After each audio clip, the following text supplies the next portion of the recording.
Hey guys, Eyeduka is here, and today I want to talk about the things I find interesting and fun and the things I don't like in Lost Ark. For those of you who don't know, I've started playing Lost Ark a few weeks ago and mostly I had fun up until I got to the end, and more specifically Ignite servers, which were just released recently. First I want to talk about the good things in Lost Ark.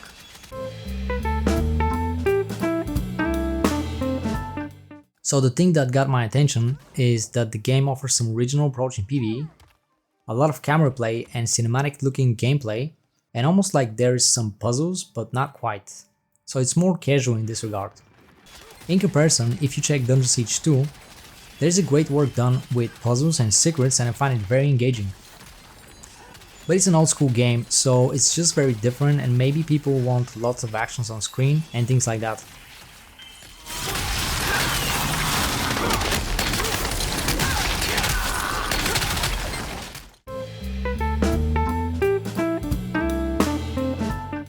Another aspect I find interesting is the factions in Lost Ark, and I wish there is something more going on there, and generally every game that has mass PvP content looks cool to me. But PvP in Lost Ark seems to be well forgotten, and I'll get to that later.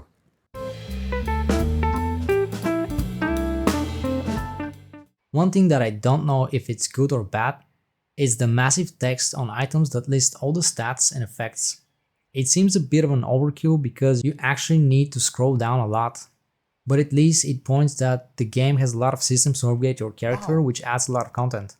However, I understand that this may be a turn-off for some people because it can be overwhelming sometimes. And when it comes to the amount of content, you've got tons of things to do if you're an achievement hunter. You can explore a lot and do many side quests, collect things and so on. And it would take you hundreds of hours to complete them all.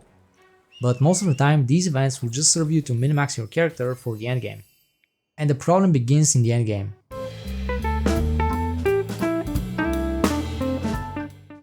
So don't hate me, this is just my subjective opinion anyway. The first problem for me is the fact that for over 100 hours of game time, I haven't found any people for group content and basically it's solo game for me so far. Maybe it's all just dungeon finders and the only time you meet someone is in a lobby of some dungeon, and you're not likely to find people organically in the open world. Lost Ark doesn't have dynamic level adjustments, so players are not encouraged to do any content below endgame, and most people seem to be right there, which suggests that there are not many new players. Another big issue related to that is what I like to call it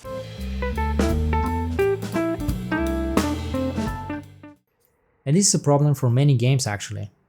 So the train effect is where the players focus on very specific repetitive content to maximize their results instead of having fun. The only meaningful metric in a game is not DPS or crit rate or any other stat of your character, but it's gold per hour, just like many other games before that. So the games that we used to play for fun and forget about our problems at least for a little bit, now become a second job where you still need to keep track of timers and conform to a set of rules, instead of being free to do what you like at your own pace. I think it has been done intentionally in many games and it's a bad thing. But also the community in such games sometimes fall in line and are just fine with it. You can call it a grind, but the grind becomes worse when you have to do it on a clock. It reminds me of a 9-to-5 job that can destroy your soul in just a few years. Some time ago I lost interest in Guild Wars 2 because I was just repeating daily and weekly stuff in the game. This can make me feel like my brain is turning off, which is scary and most people don't even realize it. The only thing that's left for me is PvP. If you look at Twitch top games, you see that they are mostly PvP driven. Sadly, it seems like Lost Ark PvP is not very active, and PvP is a mod that can keep me interested in most games. Anyway, let's talk about Ignite servers now, which is basically in-game boosting. Generally speaking, I'm against any sort of boosting even if it's designed in-game. To me that's a bad sign and it means that people are just not interested in the majority of the content and want to skip it. Which makes it even more difficult to find people to play the whole game. It makes me feel like it's a single player game, which is kinda bad.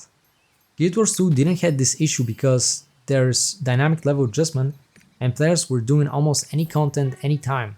In my opinion, you can always have a test mode to preview classes and there is no need for boosting events. If a game needs to boost players to the endgame, it means that they have a big problem keeping players interested. Also, boosting events for new players is like playing on a private fun server, and you have no idea what the game is all about, so it's just bad.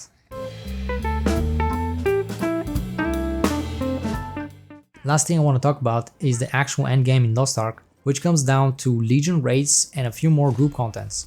It's not much and it's basically repetitive, but they are engaging and interesting and also very hardcore and the only way to progress, so not many people would stick to them for a long time. It becomes worse whenever there are mechanics for which you have to guess because there are not many clues in game, or you have to check external sources for guides all the time, and to me it's not a good thing if you need to play a game with 2 monitors on all the time. Guild Wars 2 goes the opposite side, where it's so casual that you don't need to do any group content to get the best gear, but that's a different topic anyway. So again, don't hate me for all that, it's just my opinion. Maybe I'm too old for that and I'm looking for something more casual, but not as casual as Guild Wars 2, and also for multiplayer stuff. Today we don't need to make LAN parties, we got massive servers, so why play alone when you can play with thousands of people?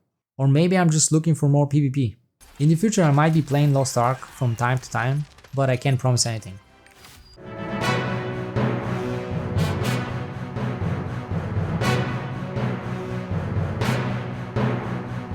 Have fun with it. Before the end, I wanna let you know that I'm gonna be playing Throne and Liberty soon. I've been waiting for this game for a long time and it's finally here. So I'll be streaming live on Twitch Wednesday, Thursday and Friday evenings. For more information you can check the description below.